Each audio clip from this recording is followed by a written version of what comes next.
वालेकुम साहब, अब आज हुगली में आपके और सैयद ताजुद्दीन पीरा के दरमियान काफी कुछ बहस और मुबाहिसा चल रहा है। ये जो आप दोनों के दरमियान जो बहस चल रही है वो न सिर्फ हुगली बल्कि रियासत कर्नाटक में भी एक चर्चा का बहस बन चुकी है।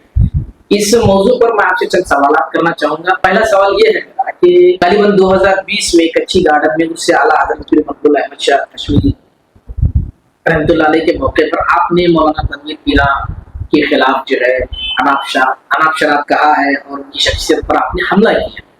तो इस मौजू पर आप क्या कहें? बिस्मिल्लाहिर्रहमानिर्रहीम। आपने सबसे पहले जो कहा कि हुगली धारवाड़ ही नहीं पूरे जो है कर्नाटक में लोग परेशान हैं,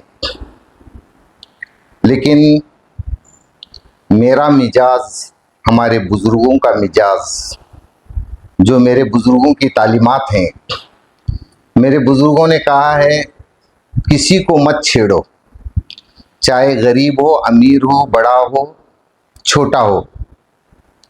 अगर कोई छेड़े तो उसे मत छोड़ो। अब ताजुद्दीन और मेरे दरमियान यही मसला चला है।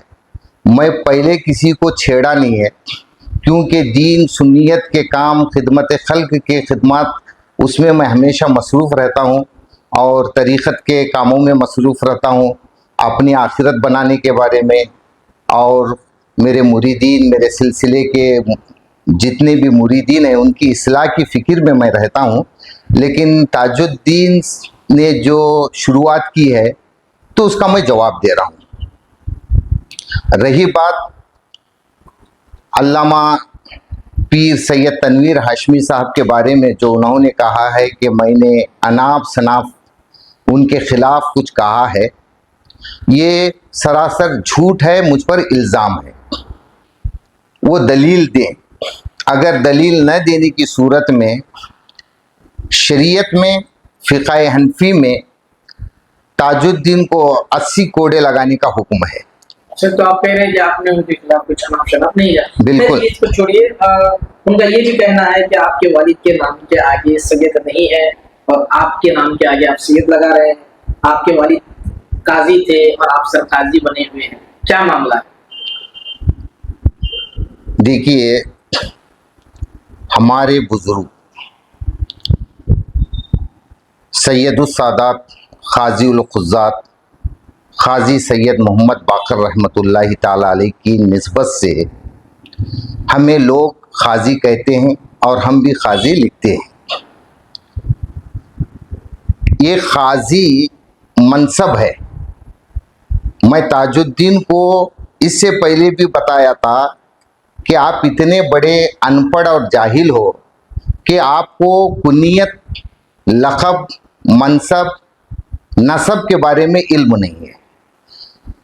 लिखने को तो आज आप देखेंगे हमारी हिंदुस्तान की सबसे बड़ी बारगाह सुल्तानुल हिंद ख्वाजा गरीब नवाज के मेन दरवाजे पर क्या लिखा हुआ है।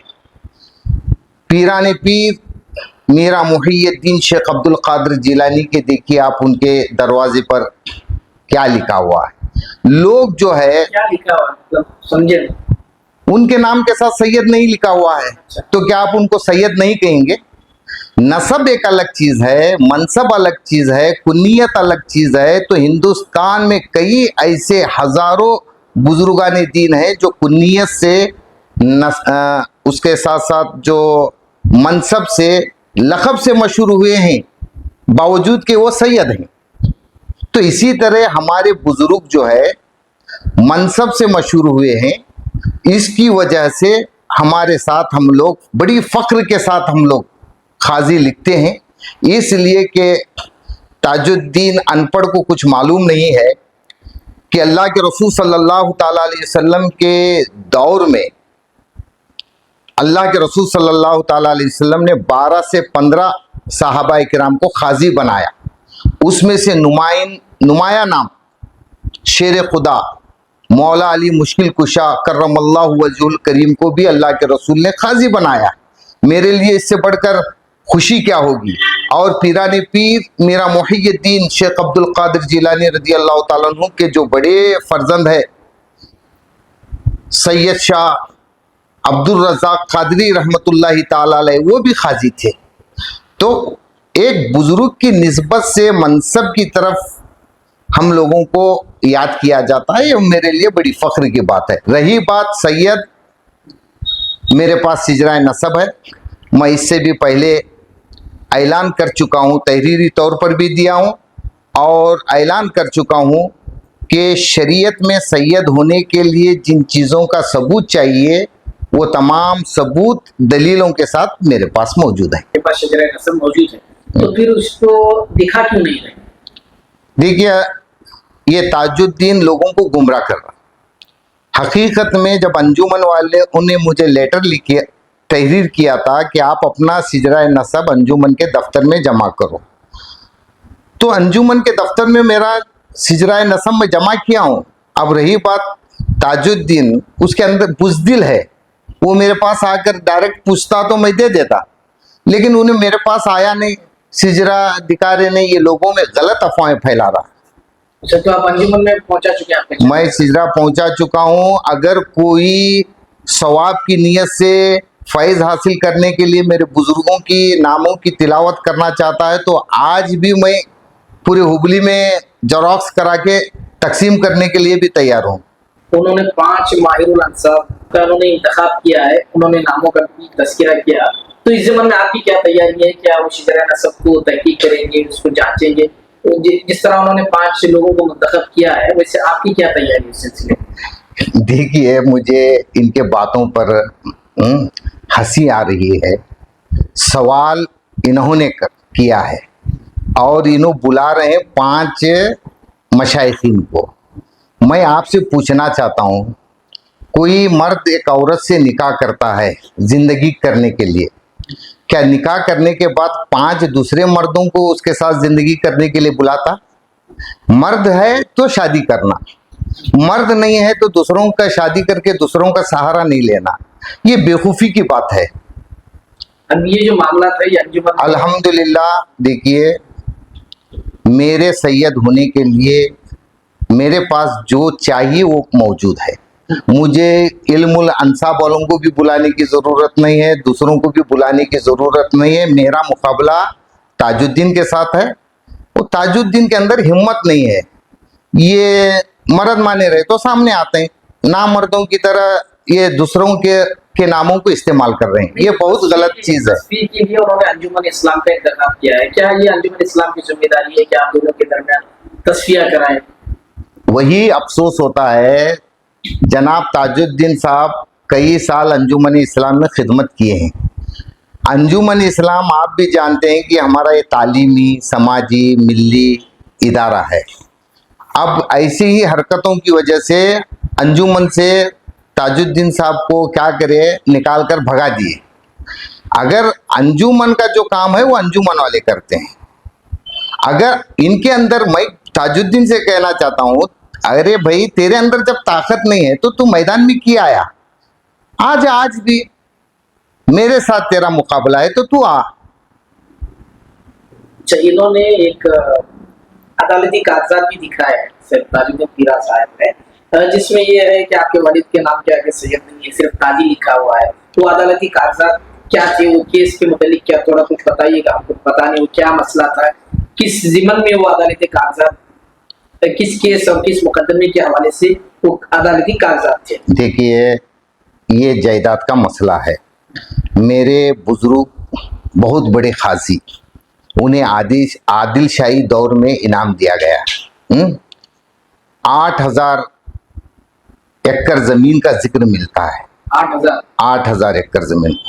पहले क्या हुआ, जो खेती बाड़ी की ज़मीन थी वो पहले हमारे बुजुर्ग आपस में तकसीम कर लिए। तकरीबन 2,500 से 3,000 एकड़ जो ज़मीन है वो पहाड़ की शक्ल में थी। पहाड़ जो है तकसीम नहीं होता करके पहले के बुजुर्ग उसको ऐसे ही छोड़ दिए थे। बाद में हमारे चंद लोग जो है रिश्तेदार उसमें अपना नाम बिठा लिए थे, तो हम उस जायदाद में भी हमारा हिस्सा है हम हक मांगने के लिए अदालत का रुख किए। अल्हम्दुलिल्लाह नीचे हमें कामयाबी मिली थी, कॉमन डिग्री के ऊपर आर्डर हुआ था। उसके बाद उन्होंने जो है हमारे ही लोग जो है हाई कोर्ट को गए, वहाँ पर हमारी जो है हमारे जो नीचे का आर्डर था उसके खिलाफ फैसला हुआ। अभी अल्हम्दुलिल्लाह सुप्रीम कोर्ट है, ये तो जायदाद का मसला है, ये सिजरे का मसला नहीं है। और हम लोग इनके जैसा केसर मडू के हमें सादात करके जाके कोर्ट में हमें केस दाखिल नहीं किए, और हमारा भी वो आदत भी नहीं है कि दूसरों के जो है मामलात में मुंह मारने की। ये ताजुद्दीन की आदत है, हर जगह जो है मुंह मारते हैं। नहीं, अब जिस तरह से उन्होंने आपके वालिद साहब का जिक्र किया है कि वो दवाई कूट रहे थे, नीचे बैठे हुए थे और आपका अदब कर रहे थे, उनका अदब कर रहे थे आपके वालिद साहब ताजुद्दीन पीरा साहब का, तो ऐसा लगता है कि आपके खानदानी ताल्लुकात रहे होंगे, आपके वालिद साहब से भी उनकी जो तारुफ रहा होगा। क्या आपका कहीं खानदानी ताल्लुक रहा है उनके साथ? देखिए, सबसे पहले ताजुद्दीन को ये पता नहीं कि मेरे वालिद कौन है, मेरे वालिद के भाई कौन है। जो उन्होंने जिक्र किया कि कुछ दवाई कूट रहे थे ज़मीन पर बैठकर, मैं जाने के बाद कुर्सी पर मुझे बिठाए, तो मैं ताजुद्दीन साहब को बोलना चाह रहा हूँ, जनाब दवाई जो है ज़मीन पर बैठकर ही कूटी जाती है, और मैं एक हूँ जो आपके खांदों पर बैठकर आपके सर पर जो है कूटने के लिए। ये तकरीबन आपने जो पूछा उनके हमारे जो मामलात है, उनके वालिद के हमारे वालिद के, मैं 4 साल की उम्र का जब था तो इनके वालिद भीख मांगने के लिए हानगल तालुक में अक्सर देहातों में आया करते थे, और हमारे ताया हजरत की ये दवाइयों की थैलियाँ लेकर घूमते थे उनके पीछे पीछे कीमिया हासिल करने के लिए, कीमिया इल्म कीमिया हासिल करने के लिए। तो तकरीबन 15 से 20 साल तक साल में 2 मरतबा ताजुद्दीन के बाप भीख मांगने के लिए मेरे घर पे आया करते थे। हमारे ताया हजरत उनको धान खेतों का उठा कर दिया करते थे। आज हमारा खा को हमना अंकियां दिखा रहा, हमारे बाप की उनके बाप की ताल्लुकात है, और नीचे बैठ के जो दवा कूट रहे थे वो मेरे ताया हजरत है। मेरे वालिद साहब अक्सर अपने गांव में हीरूर ही में रहा करते थे, ज्यादा वो बाहर कहीं नहीं जाते थे। मैं समझता था कि ताजुद्दीन साहब अब अना की वजह से बेअदब हुए हैं। उन्होंने वो बात को कहकर ये साबित किया कि मैं अब बेअदब नहीं हूं, मैं पैदाइशी बेअदब हूं। बाप की उम्र वाला, बाप उनके बाप से ज्यादा उम्र वाला जब नीचे बैठा है और ये ऊपर बैठकर अपनी शान जता रहे हैं, अरे ये तो बेअदबों की निशानी है। साहब ये सवाल बार बार आ रहा है, ये जितने भी जो बहस है, जितनी भी जो चर्चा चली है, उसका लुब्बे लुबाब ये है कि आप गैर सैयद हैं, आपको गैर सैयद कहा जा रहा है। उसके दलील में उनका ये कहना है कि जो सैयद घरानों की जो बेटियां होती हैं वो सैयद घरानों में ही दी जाती हैं। आपके घर का क्या मामला है? ये जाती सवाल होगा, लेकिन फिर भी आवाम ये जानना चाहेगी, क्योंकि सवाल उन्होंने उठाया है तो फिर इसका जवाब भी हमको चाहिए। ये भी हमारा हक बनता है इसके सवाल करने का। आपके घर की बेटियां कहाँ भी है? अब रही बात, ये मसला जातियात का है, मैं आपको खुलकर कहना चाहता हूं, और जातियात क्या होते हैं मैं ताजुद्दीन को इंशाल्लाह इसका जवाब वो बहुत जल्द देगा। उसके बाद जो मैं जवाब देता हूं जातियात क्या होते हैं मैं बताता हूं।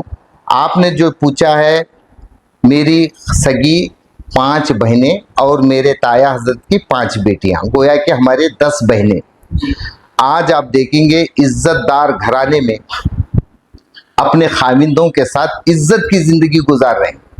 मैं ताजुद्दीन को यह बोलना चाहता हूँ, मेरी बहनें क्या कहाँ दिए, तुम्हारे माँ का कुछ लफ्ज़ वो गलीज अपनी ज़बान से लिए हैं, तो मैं कहना चाहता हूँ अगर दूसरों की बेटियां कहाँ दिए वो बोलने की जगह तुम्हारी बेटी को अगर तुम तरबियत दिए होते, तुम्हारे घर की बेटियों को सही तालीम दिए होते, तो ज़माना जानता है इनकी बेटियों का क्या हाल है, घर में आपको बैठे सो है, कहाँ कहाँ इनका दौरा हुआ, हाँ सबको मालूम है। इंशाल्लाह अगली बार उन्होंने मेरी माँ का नाम लिया है तो तो इनकी माँ ने इनके बड़े भाई को औलाद नहीं होने की वजह से इनकी माँ ने क्या किया है वो भी आगे इंशाल्लाह मैं बताऊंगा। खैर वो सब जातियत का मामला है। नहीं, नहीं, ये देखिए। सवाल ये और आखिरी सवाल रहेगा, ये क्या आदमी कूदने से किसी का सैयद होना साबित होता है, क्या है इस मामले? देखिए, मैं या मेरे किसी खलीफा या मुरीद ने चैलेंज नहीं किया। ये जो है चैलेंज जो किया था ताजुद्दीन के खलीफा ने। अब ताजुद्दीन को पूछना चाहिए आपको कि आग में कूदने से सैयद होता या नहीं। और उनका खलीफा जब चैलेंज किया तो अल्हम्दुलिल्लाह उसके लिए भी मैं तैयार होके गया। तो वहाँ पर ना खलीफा है ना उनका पीर है। और मैं बोलता हूँ कि उन्होंने कहा है, ताजुद्दीन ने कहा है कि ये खाली आफत हो गई। अरे भाई, जब तुम्हारे बाप ने अपने भाई को खिलाफत दिया तो तुम्हारे बाप के इंतकाल होने के बाद तुम वो अपने चाचा की खिलाफत वापस ले रहे हो, तो तुम्हारे अंदर क्या हिम्मत नहीं कि जिसे तुम खिलाफत दिए हो ऐलान करके उसकी खिलाफत वापस कर ले? मुझे मालूम है ये ऐसा नहीं कर सकते। उनकी बेटियों का, उनके घर का पूरा उसके पास मौजूद है, इसलिए वो जवाब नहीं दे सकते। आइंदा इसका जवाब मैं, अगर मुझे ताजुद्दीन का जवाब आया तो जातियात क्या होती है, माँ बहनें क्या होते हैं, इसे दिखाऊंगा। और बार बार मुझे जो है सैयद नहीं अहमद रजा सैयद नहीं। हजरत, ये जो मसले का हल क्या है? देखो, ये मामला जो है दिन ब दिन तूल पकड़ता जा रहा है, वहां से भी चंद इल्जाम दावे आ रहे हैं, आप भी कह रहे हैं, तो इसका हल क्या होना चाहिए? तस्वीर की कोई शक्ल, हल की कोई शक्ल? मैं भी नहीं चाहता कि मीडिया के अंदर आए ये जो इख्तिलाफ पैदा हो, लोगों में इंतशार पैदा हो। हमारे बुजुर्गों ने हमें जो तालीम दी है, दिलों को जोड़ो, दीन और सुन्नियत की खिदमत करो। इसीलिए मेरे वालिद मोहतरम ने मुझे मदरसे में पढ़ाया है। तो मैं पढ़ने के बाद 10-12 साल जो है मैं मस्जिद में खिदमत किया हूँ। उसके बाद आज भी जो भी होता है मैं वो अपने तरीक़े से खिदमत कर रहा हूँ, इंशाअल्लाह आइंदा भी करता रहूँगा। तो मुझे इस चीज़ से कुछ भी किसी के बारे में, किसी के भी बारे में मुझे कुछ कहना नहीं है। हाँ, लेकिन कोई मुझे कुछ कहता है तो वो जिस अंदाज से कहेगा, ईंट का जवाब मैं पत्थर से देने वाला, फिर इसका जवाब आया तो फिर मैं उसका जवाब देने वाला। उम्मीद करते हैं कि आपके जो मसले हैं ये दोनों के दरमियान जो हल हो जाए। हमारी बस यही उम्मीद रहेगी कि आपके जो इख्तलाफात हैं वो जल्द से जल्द हल हो जाए। देखिए, आप दुआ कर रहे हैं, अच्छी बात है, मसले हल होना। मसले का हल यही है कि वो ताजुद्दीन दूसरों के जगह जाकर मुंह मारने का बंद करे, खुद ब खुद जो है ये इख्तिलाफात ख़त्म हो जाते हैं। दूसरा क्या भी नहीं है।